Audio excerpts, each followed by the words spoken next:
Good morning guys. Simulan na naman ng isang buong araw na pagtatrabaho. Pero bago ko simulan ng lahat, nag-aalmusal muna ako at nagkakape.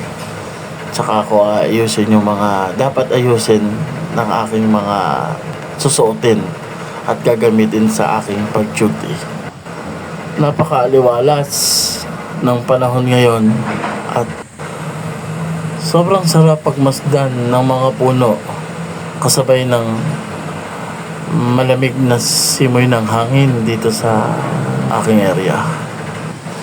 Kaya tara, simulan na natin ang pagbibihis. Ito nga pala ang aking mga paraphernalias na ginagamit sa aking pag-duty. Kaya hindi biro ang aming trabaho. Bago ko ikabit yan sa aking uniform, kailangan ko munang linisin bawat isa dyan. Kailangan ko silang pakintabin para presentable at maganda tignan habang suot namin ang aming uniform. Malinis at kagalang-galang kaming tignan.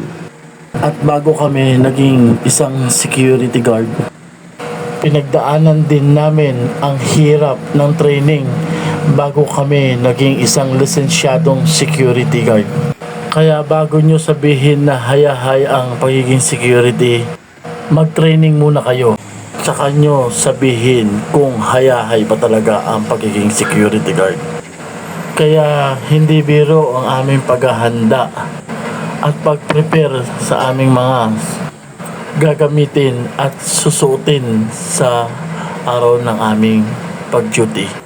Kaya ang gusto lang namin sa katulad kong security, igalang at respetuhin ang aming trabaho.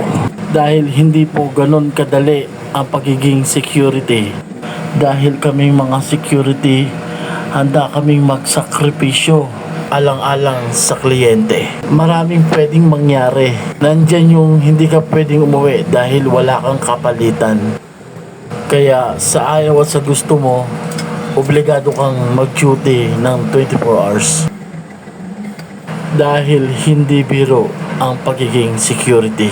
Kahit buhay namin isinusugal namin para sa trabahong ito at sa aming kliyente. Kaya ginagawa namin ang lahat para sa trabahong ito. Para mapanatiling maayos at tahimik ang aming nasasakupan. May mga pamilya din kami na umaasa sa amin nang makauwi ng ligtas at payapa sa aming mga tahanan.